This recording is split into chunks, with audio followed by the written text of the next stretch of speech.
It's time for the Kim Hammer Show, where you'll learn how your state government affects you, your family, and community. Here's Kim Hammer.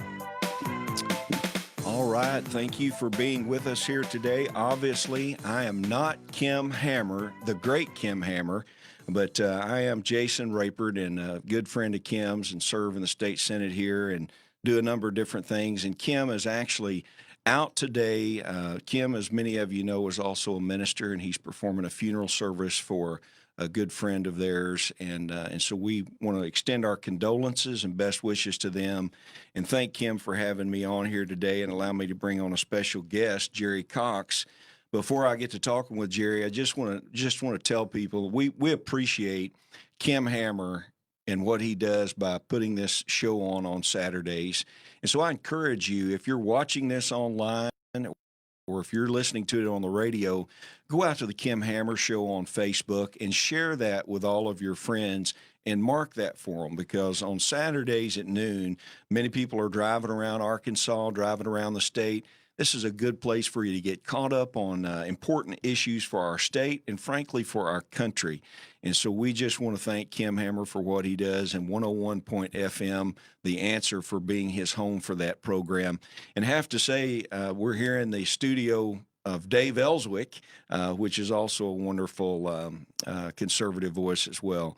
Well, Jerry, say hello to the folks. It's good to have you on the program. Well, it's always good to be on the show here. I've been on with Kim and Jason. It's a pleasure to be on here with you and just talk about issues that the mainstream media probably doesn't cover very much. And it's things that people need to know. And so I'm glad to be able to be here and share a little bit about that. So we're going to have a good time. Looking forward to it. I do thank you for being on here. And what we want to do today, of course, this is being carried live streaming. It's also obviously going out across the airwaves. I'm sharing it today on my own Jason Rapert Facebook page, and we want to welcome all of those folks. We got people all over the country that follow the page, do a lot of our live videos. And so we encourage people to share this, because you can watch this program online from anywhere in the world, frankly. And I think it'll be one of the better programs that you watch. What I want to do is mention to you, we've got a full hour today to talk about issues.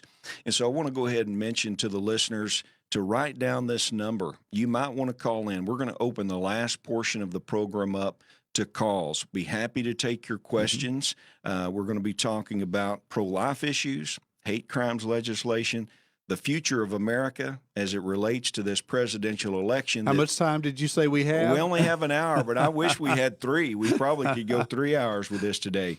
So if you're out there listening and you'd like to interact with us later today, write this down, area code 501-823-0965, and you can call into the Hammer Show, and our producer John will take your call and get you lined up and ready to go. And with that, I want to say again, I know I've already introduced you, but Jerry, when I first really got involved in state politics in 2010 and began running, I already knew about family council. I already knew about what you did, that you really, in my view, are really the voice for faith, family, and freedom in the state.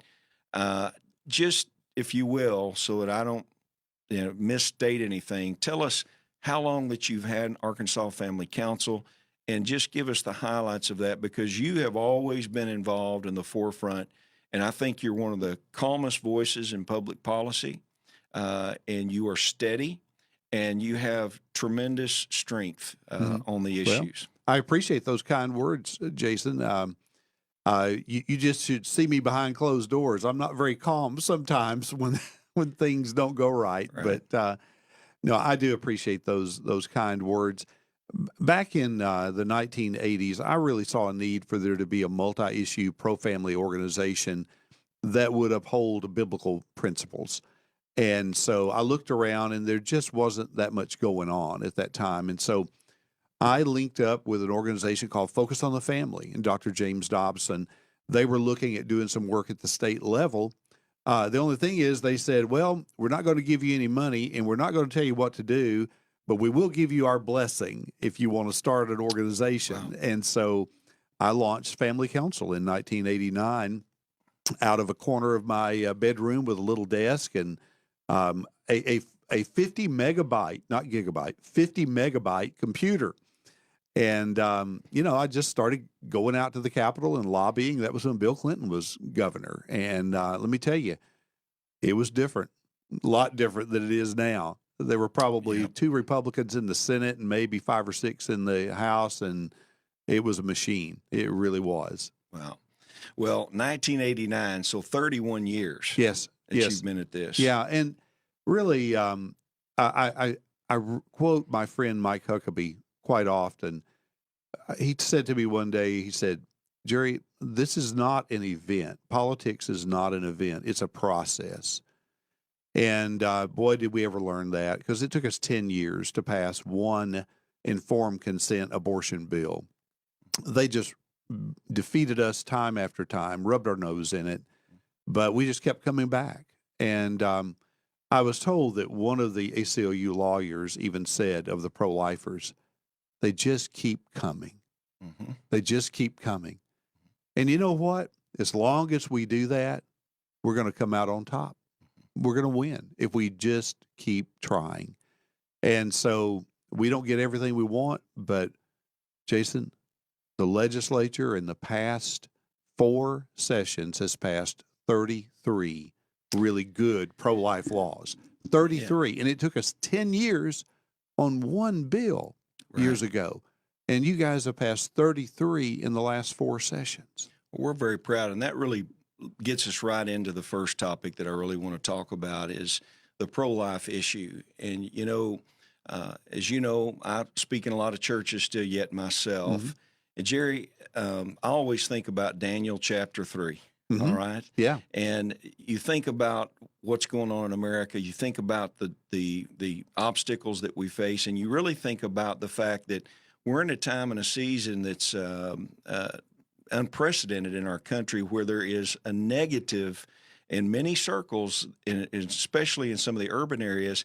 It's become a negative thing to uphold what we think are Christian values. And so Daniel chapter 3, I want to mention that because it really relates directly to what you all stand for. This King Nebuchadnezzar, he stood up this 90-foot tall false god, false idol. Mm-hmm. And he said, I demand that you all bow to this. Mm-hmm. And if you don't, we're going to throw you in the fire. So basically what he's telling the entire nation, the entire kingdom, either you bend to my worldview, or we're going to throw you in the fire. Doesn't that sound familiar? Oh, it does. They'll fire you from some of your jobs now if you hold a Christian perspective. Yeah. And I tell people that there is no dotted line around the state capitol that says Christians not allowed. But I'll tell you, when we first started going out there years ago, they referred to us as the God Squad. The God Squad. And they referred to the ladies that were working with us as volunteers. Some of them were volunteers as church ladies and all that. And I started to get all offended. How dare them call us the God Squad? Mm-hmm. And I thought, well, you know what? That's what we are. Maybe we are that. Now, they meant it as a derogatory term, but it really occurred to me. And Jason, I mean this from the bottom of my heart. I'm not out there to represent my views or a political party's views. When I walk into that building, I have to remind myself over and over again that as a Christian, I represent the King of Kings and the Lord of Lords. He's my boss. That's right. And he's who I represent. And I will stand for him every step of the way. And if that makes me popular, so be it. If it makes me unpopular, so be it. But I'm going to stand no matter what. That's why I like you, and we've become fast friends, because there are times when you stand alone. And on this issue, because I want you to drive into, we've had some breaking news in Arkansas in the pro-life arena, which really relates to a lot of the work that you've done and others have done that are standing up for the right to life. But on that Daniel 3 chord, the message there is that you don't bow down. Right. Even when sometimes you stand alone. And I've had a lot of people lately telling me, Jason, how are we going to do this? It's almost, is it too late for America? And I said, look, there were 3 men in that passage that wouldn't bow down, Shadrach, Meshach, and Abednego. And they said, whatever you say, King, we're not going to bow down. We serve the one and only true living God.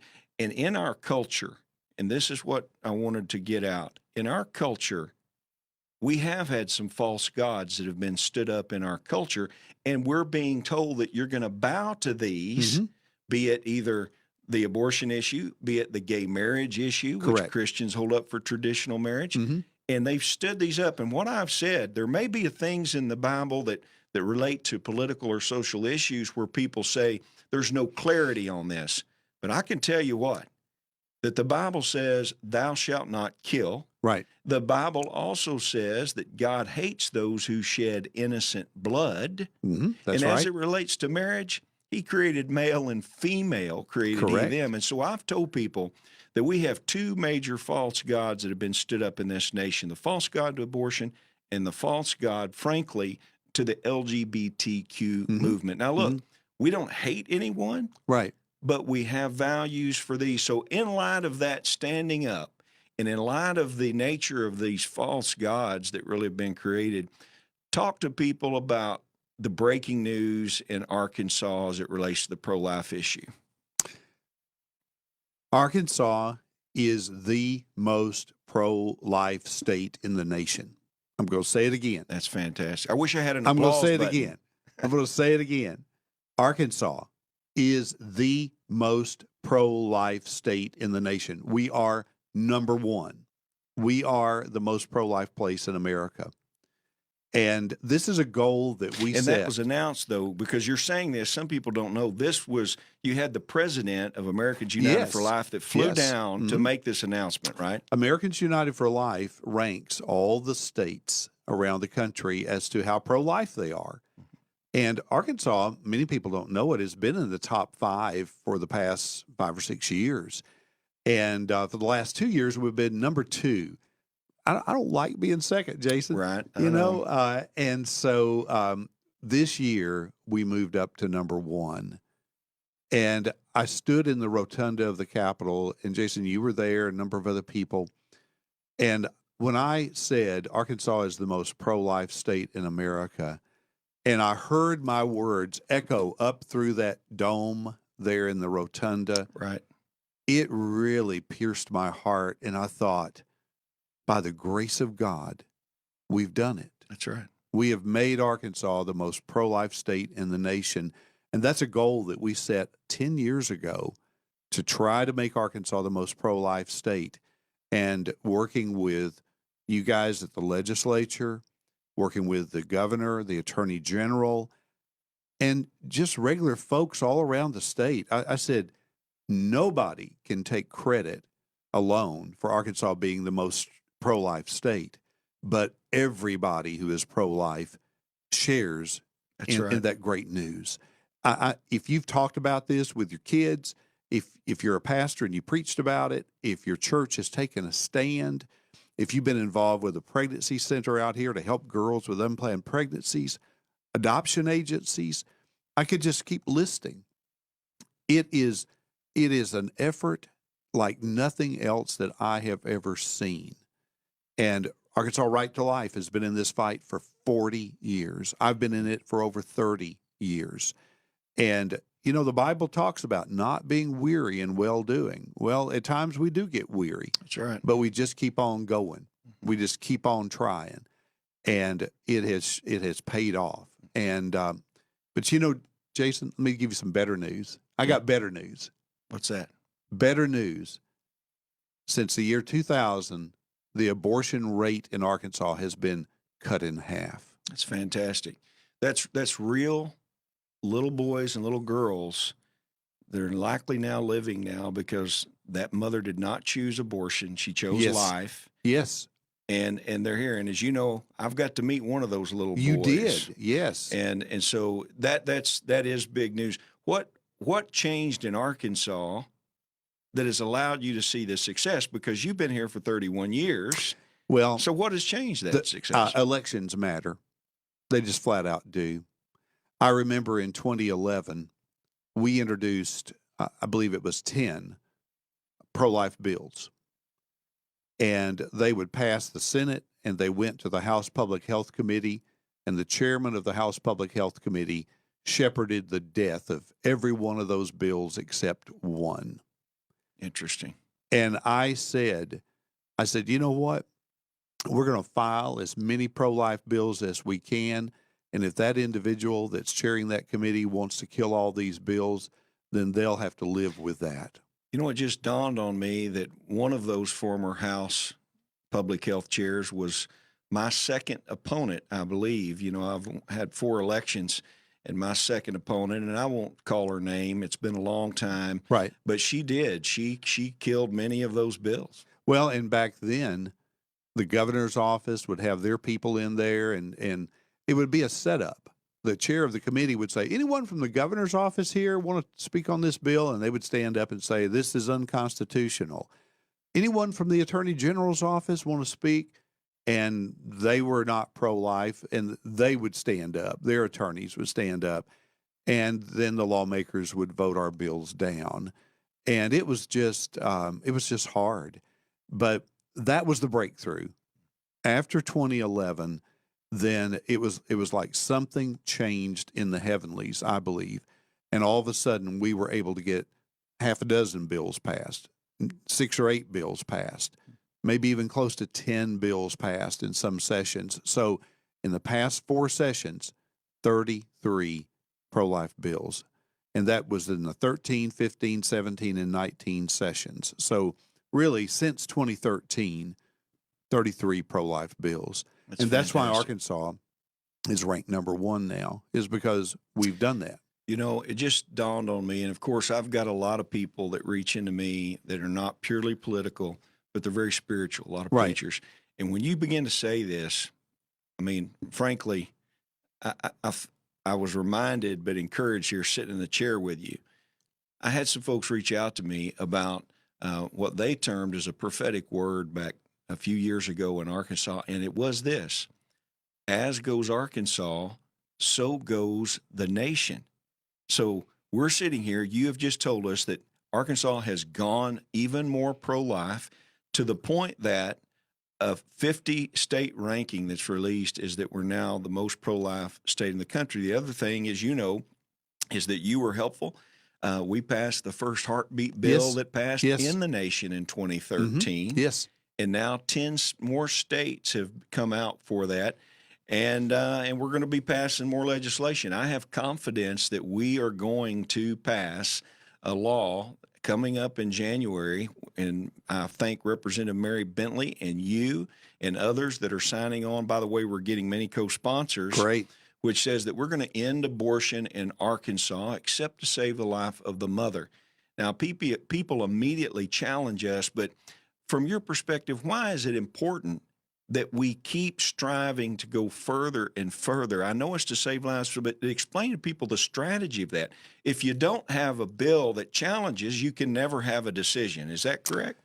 Well, Jason, our goal is to end abortion in Arkansas.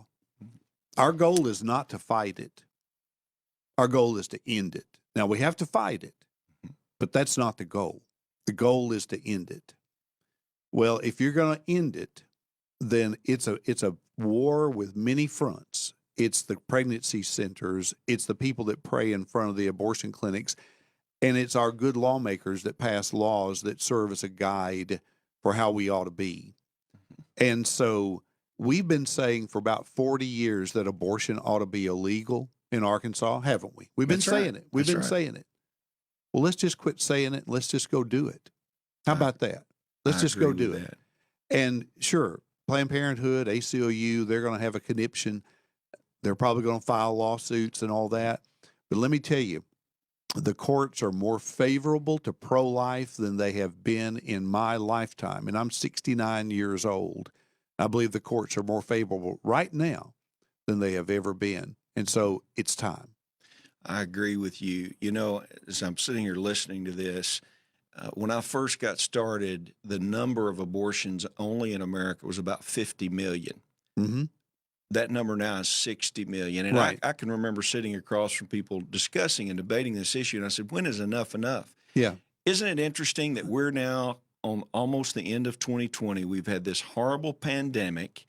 And when Arkansas has just passed over 3,000 deaths, but we have over 3,000 deaths every day in America from abortion, and we've had years where the numbers have approached 1 million. And where is the moral outcry for the lives of those little babies? So I would like to challenge people, the listeners out here. You know, we have laws in the country that will hold people criminally liable for harming or abusing a little puppy or a little kitten. Right. But yet you can schedule an appointment, go into an abortion clinic, and let them tear the arms and legs off of a human baby inside a mother's womb, and that's okay? I mean, come on. It's not okay. It's just not. It's not. So I would like to see the political left have to face the hypocrisy of their positions on this issue. And I love it when we can work with the political left for human trafficking and things of that nature. But they are denying the essential, fundamental, first civil right in the nation, which is the right to life. Isn't that the point? Well, it is. And Jason, let me paint another little graphic picture if we've got maybe a minute to do that. We got about 5 minutes before the break, Great. So you got time. Okay. In 2015, you and other people in the Arkansas legislature passed what I believe is the nation's best informed consent bill, woman's right to know. When it comes to abortion, you guys passed a great law. We put it together and y'all passed it, really is how it worked. And it requires the abortion facility and the providers to give the woman lots and lots and lots of information. As soon as that law went into effect, the number of women that were going into abortion clinics and getting information and the number that actually went through with it dropped by about 500. So in other words, 500 women that year the law went into effect, went into the abortion clinic, got the literature, because they have to record all that and report it to the health department, but 500 fewer actually went through with it. That same year, the overall number of abortions in Arkansas went down by 500, almost exactly the same number. So I can pretty much quantify, Jason, that law that you, Robin Lundstrom, other people passed, literally saved the lives of 500 little children in the year 2016. Even if it was one, yes, that's important. But that's those 500 lives. When you magnify the effect and the generations that will come from them, it's hard to really fathom it. And Jason, my son David was crunching those numbers, and he said, "Dad, imagine this. In the fall of 2020, 500 little preschoolers with their backpacks on, walking through the door of a school building, getting to go to school. That's right. Getting to have a life, getting to run and play and have birthday parties and have friends and enjoy life and get the same shot that you and I got, a chance to grow up and be whatever God wants you to be."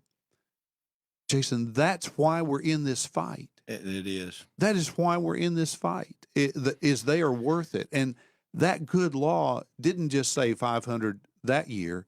It saved about 300 the next, about 200 the next, and about 500, I believe, the next. And it just goes on and on. And so almost 2,000. It multiplies. We got about a minute left. When I hear that, a lot of people object and say that, that you're somehow not respecting choice or you're not respecting a woman's right. But look at this. This just came up yesterday for me. This guy named Brad posted this. He said, "The doctor came in to tell us that the cysts he saw on the brain of our first baby's x-rays moved him to recommend we terminate the pregnancy. We emphatically said no, and we prayed. That baby is graduating tomorrow as a nurse, and next month she starts her new job in labor and delivery." Now, I know the listeners can't see this, but those viewing is a beautiful picture of a father and his daughter. And, that's often the objections come and say, you've got these situations, but they fail to bring up the fact of these positive outcomes And think about that that family, what she means to them. Look, I know we're getting close to the half hour, so I'm going to go ahead and let us break. And I would encourage listeners, we're going to talk about hate crimes coming up here in the next segment. And we're going to try to end the show a little bit on the future of America, Joe Biden and Donald Trump and all of that. So if you do have a question and you'd like to call in and talk to Jerry Cox, it's 501-823-0965. We'll see you after the break. Take The Answer with you anywhere with our free mobile app. 1011FMTheAnswer.com, Amazon Alexa, iHeart, or radio.com. Breaking news and stimulating talk. 101.1 FM. The Answer. I grew up poor, which is even worse than being poor. See the movie From Poor to CEO, The Incredible Journey of Herman Cain. I've never shied away from hard work. Rising from poverty, he achieved the American dream. We'll all be able to say, free at last! From Poor to CEO, The Incredible Journey of Herman Cain. Available at salemnow.com. Get 20% off with promo code Little Rock. That's salemnow.com, promo code Little Rock. Salem Media Little Rock just keeps getting better. If you're looking for some soul-lifting inspiration, check out 103.3 and 105.5 Rejoice, Little Rock's gospel experience. If Bible teaching is what you want, we've got you covered at Faith Talk 99.5. 93.3 The Fish is your home for real life, real hope. And our 101.1 The Answer is now the home of Rush Limbaugh. We're Salem Media Little Rock, the best in radio.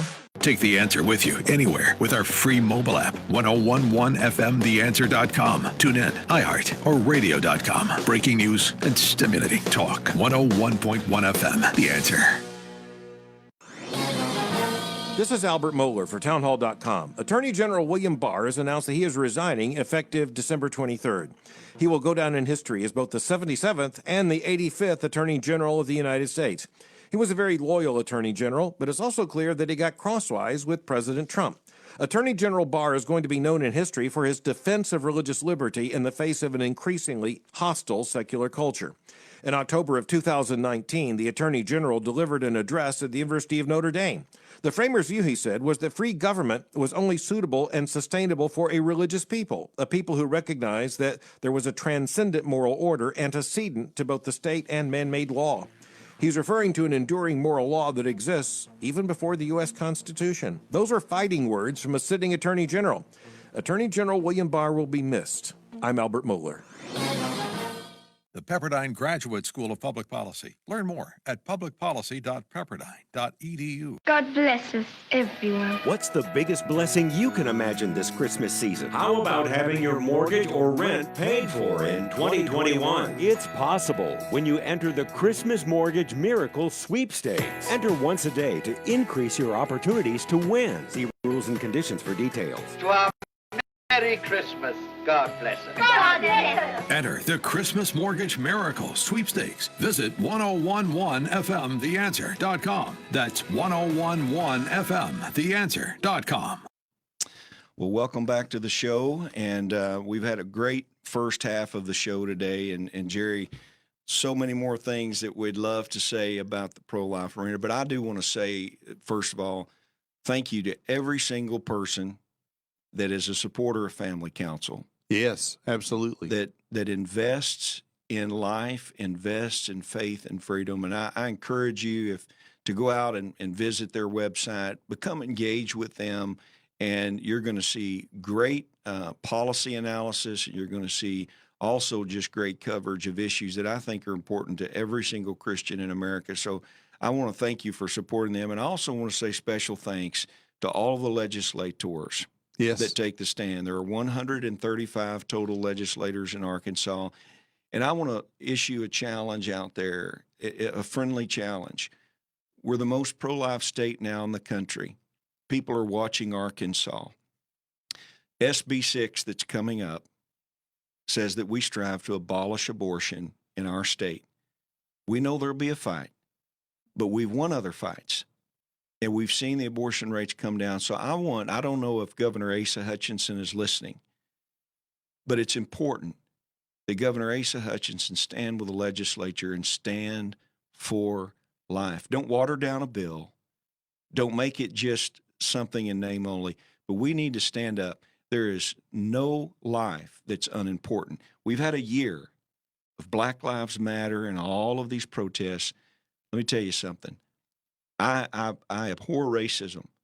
And you know, one of the biggest killers of young black children in America, it's abortion. One of the biggest killers of some of our brown-skinned children, our white children, it is abortion. And so I want the people of Arkansas, stand with us. Let your legislators know that you support the bill to abolish abortion in Arkansas. And when the fight comes, we'll make the fight. Because guess what? We've got little boys and girls walking around Arkansas today that are alive because of the stands that we've taken. Well, with that, Jerry, I'm going to move us because we've got very short Sounds now. good, yeah. I'm going to move us on, and I want you to cover, we're going to end the session. I want you to take about 10, 15 minutes here if we can. Sure. And talk about some points. We've got legislation that's being proposed here in Arkansas. And look, there are going to be people that disagree on this. And what I love about your approach and the way I want to try to make my position is that not personalize things, but also this is an important thing. The state of Oregon in the early 1980s, they passed conceptually the first hate crimes legislation ever. Now, remember, this is Oregon, which now won't prosecute Antifa and Black Lives activists that have been destroying property and even hurt people, and some people have lost their lives. They've taken over in basically anarchy in Portland, Oregon. Now, so I know you Arkansans are hearing me. So the state that gave us this hate crimes concept, which is really more a political movement, they gave us this concept. They also have shown us what it's like to have anarchy. I am concerned because what I see from the data I've read is this legislation never prevents one crime, and often in some cases creates almost resegregation by these subjective categories. Why is it that we can't honor the 14th Amendment that says we have equal protection under the law? Why are some politicians using this? Is it more political, or do they really believe that they're going to help stem the tide of hate?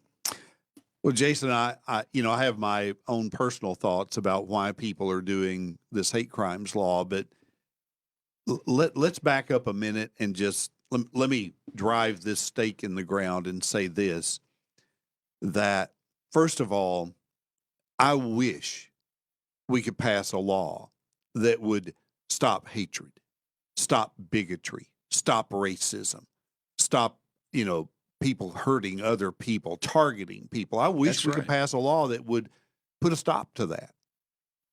But this hate crimes law that the governor and Senator Hendren are proposing will not do that. And here's why it won't do that, is because almost every other state around the country over the last 20 or 30 years has passed some kind of a hate crimes law.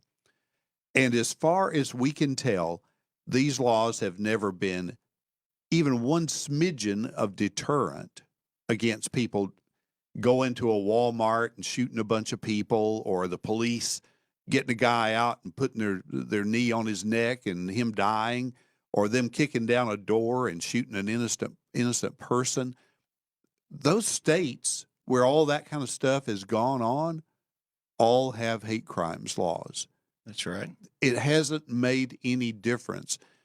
And the sad part about this is it sends a message to the people that our political folks, our elected officials, actually did something about all these awful things, and they didn't do anything when they passed that. It just sounds good. That's all it is. It just sounds good, but it does no good.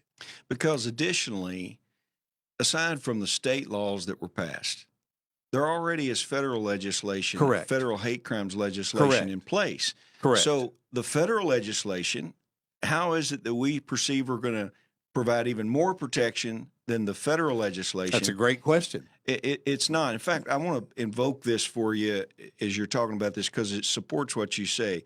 There was a study that I just read, the negative ramifications of hate crime legislation. It's time to reevaluate whether hate crime laws are beneficial to society. This was written by a female associated with the Pace Law School, if I believe. Here's what it says. Supporters of hate crime legislation suggest that the primary reason for the codification of hate crime laws is to send a strong message of tolerance and equality, signaling to all members of society that hatred and prejudice on the basis of identity will be punished with extra severity. However, hate crime laws may actually be accomplishing the opposite effect of tolerance and equality because they encourage U.S. citizens to view themselves not as members of our society, but as members of a protected group. The enactment of hate crimes legislation at the federal and state levels has led to unintended consequences. Yes, it will. And unfair practices. In the last sentence, today, the controversy regarding the effectiveness of hate crime laws is debated, and people question whether this type of legislation is beneficial to society. What I'm worried about, frankly, is that I see some of the political games being played with this legislation. And what they're doing is when they're carving out specific groups, they're really wanting to pull under themselves political cover from these groups politically for themselves. And to be honest with you, people know I've had to endure some pretty severe threats in my 10 years.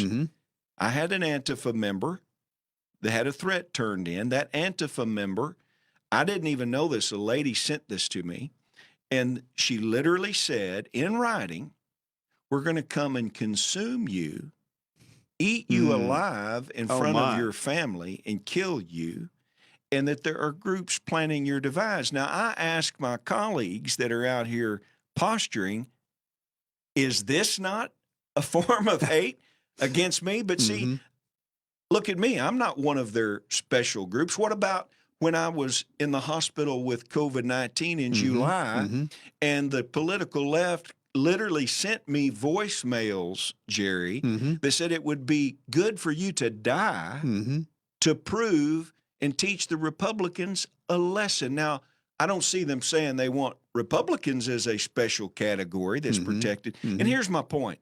Shame on anybody for doing that to anyone. Sure. Absolutely. There should be equal punishment for crimes. And what I do not understand is what virtue or value that anybody hopes to achieve when you then segregate. I would hate to look at a family whose child did not meet one of the categories who had been murdered and see the same circumstances that the murderer of their child would not be punished as harsh as the murderer of another family's child. Don't you think that's inequity? Well, it's not equal justice under the law. And so when you talk about unintended consequences, if you're not on that list of preferred categories, then I guess you're not as valued in some ways, or you don't need the extra protection that other people do. There's just and somebody asked me, they said, well, is there a hate crimes light bill, Jerry, that you guys could be okay with? I said, no, because it's flawed from the beginning. The basis of it is flawed, that somehow you're going to extend all this extra protection based on some kind of category. And think about this, Jason. Every time you hear somebody talk about a hate crime, they say it's being investigated as a possible hate crime.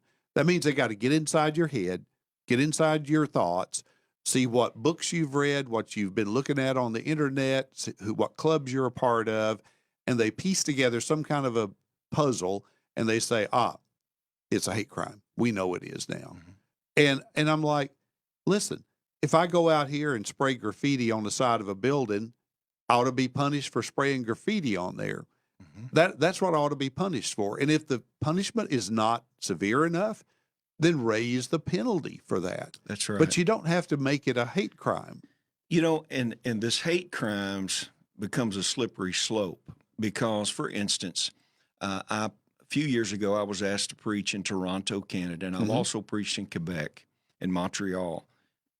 There, it's very clear to a minister. In Canada, they have deemed hate speech what a minister might get up and say about the role of family and the role of traditional marriage.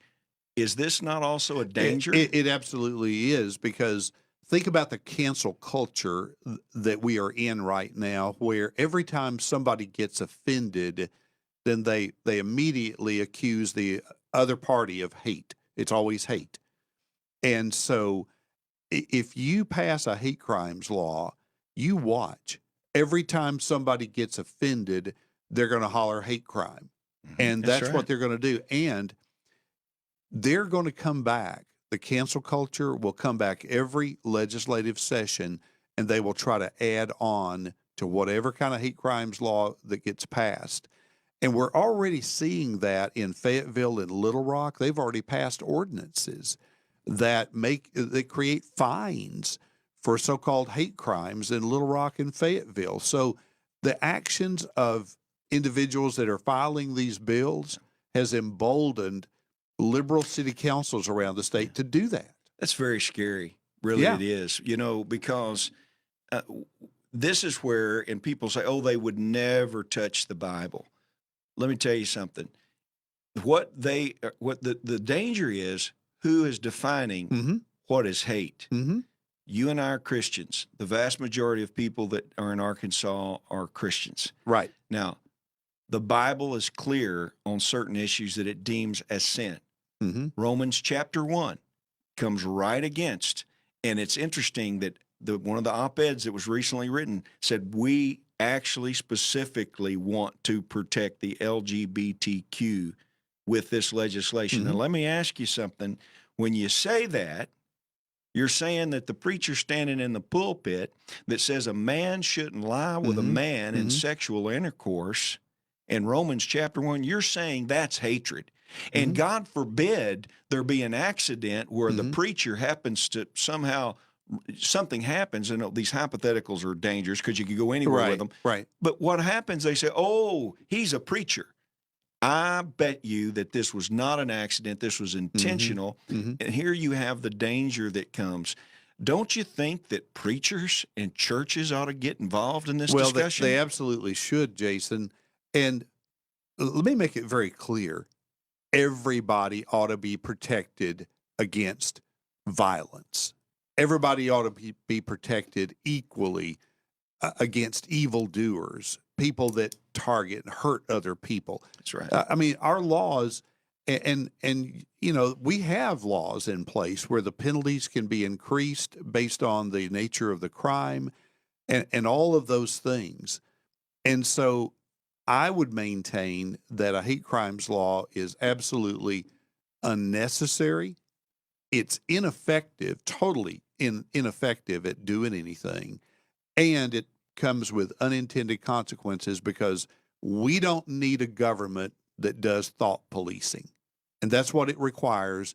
If you're going to get into hate crimes, you've got to police people's beliefs, their thoughts, their attitudes, their opinions, all that stuff.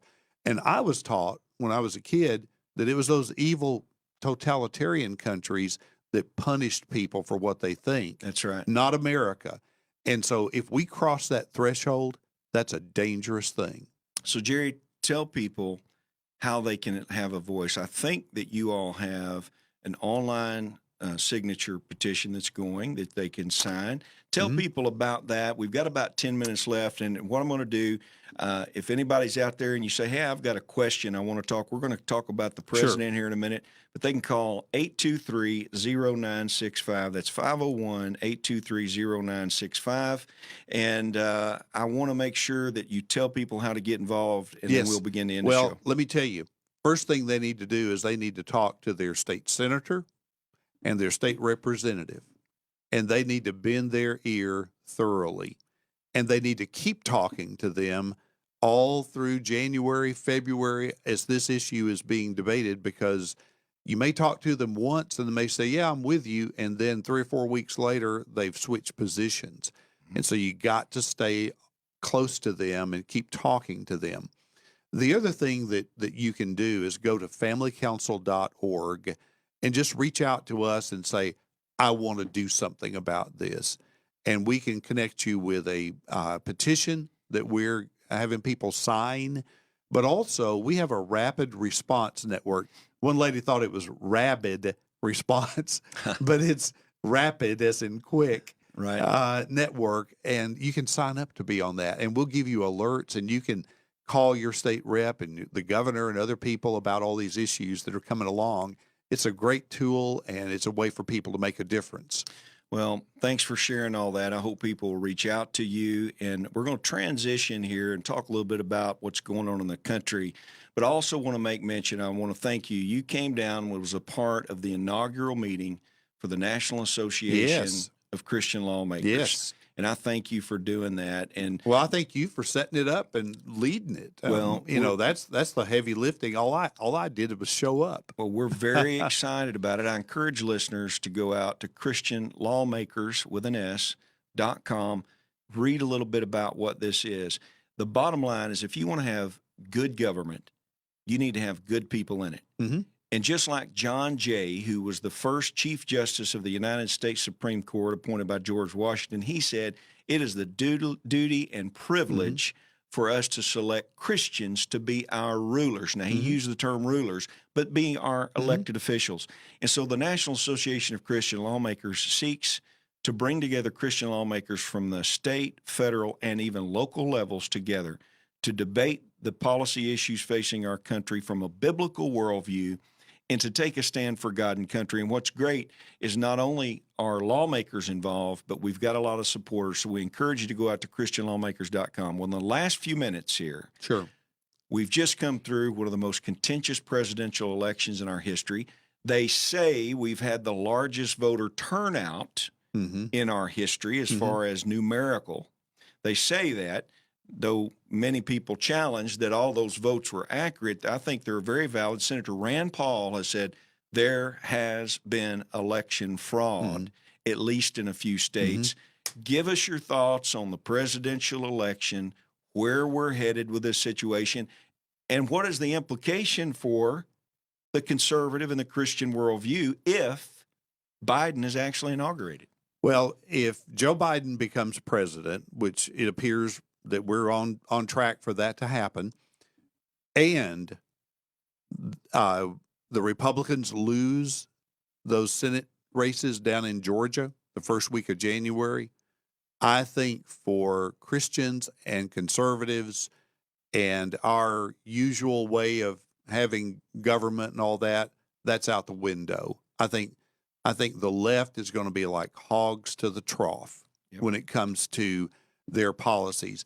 They have so much pent up frustration, anger, whatever you want to call it, that they are.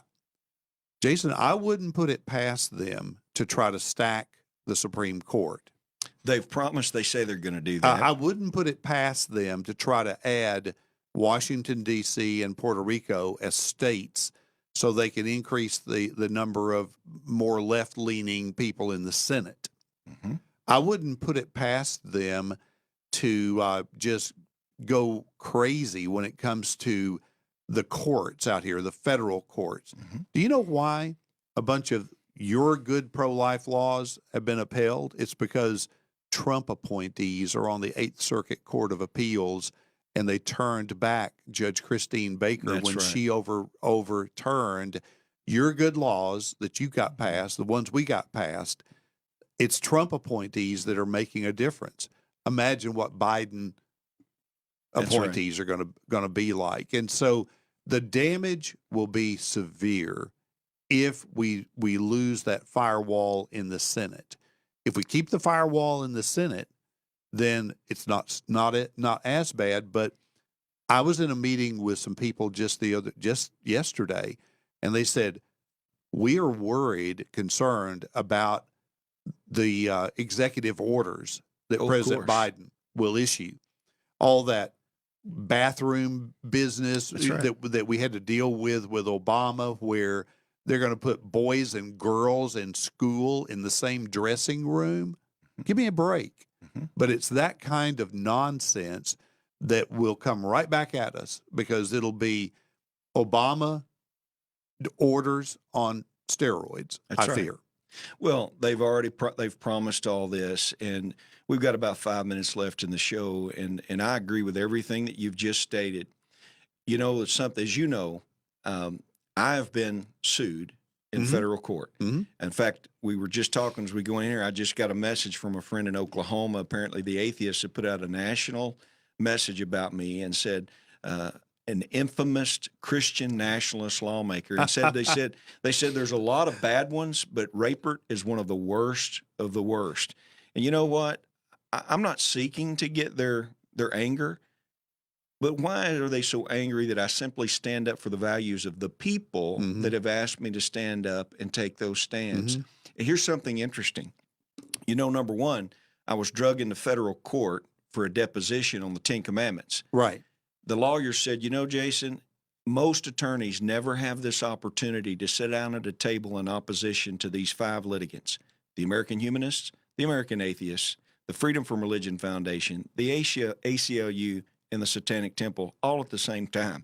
Well, we had that experience, and I'm not giving in to those people. But here's what's interesting. These suits have been filed for 2 years, and they've also sued me personally over just the American Atheists, okay? Right. Nothing was happening. Nothing was moving. An Obama-appointed judge is in charge of that case in Arkansas. Nothing was moving. But after the election, and after they begin to try to cement that Biden may be our next president, if these challenges aren't successful, guess what? Suddenly they've got action on these, because what's happened is they're emboldened by the left. Absolutely. And they see, hey, we've got support in the White House now. And so I tell you, Donald Trump took a stand and he wanted to free the pulpits of America. Yes. And he said, the Johnson Amendment does not apply to the preachers. I think one of those executive orders is going to come right at the free speech of the Christian. They're going to begin to tear down. We got 3 minutes left here. They're going to begin to tear down the ability of men and women of God to get up and speak the truth. Now, I want to tell you something. My belief, America is great because our founding fathers put faith in God to be the foundation. That's correct. I believe that's why we're great. And I'm going to tell you something. If people don't wake up in this nation and take a stand for the historical values that we have, our Declaration of Independence says we're endowed by our Creator with certain unalienable rights. The whole notion of our republic is based upon God-given rights. If you let AOC and Pelosi and Schumer, and God forbid you let these Democrats that from the left in Georgia take out Loeffler and Perdue, and gosh, people send help out there to them. Get them back reelected. If the U.S. Senate goes down, we really may be at the cusp of a cultural revolution that will fundamentally change us forever. We can't let that happen. And I'm begging, Jerry, I wish we had another hour. I'm begging for preachers to get up and preach the truth and do what Genesis 1:26 through 28 says. You go take dominion and authority over everything in the earth.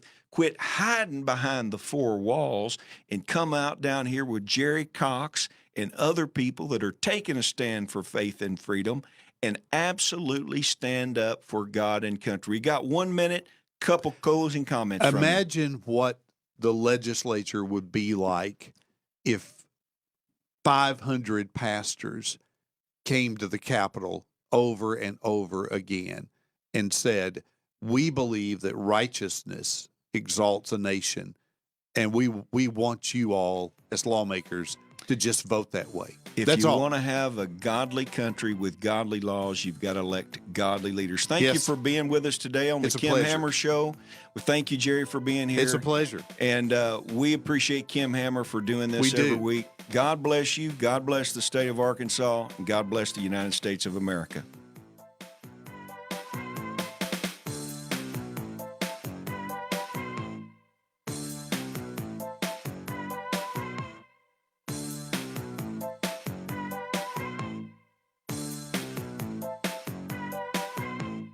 101.1 FM. The Answer. KDXE FM. Kamak Village,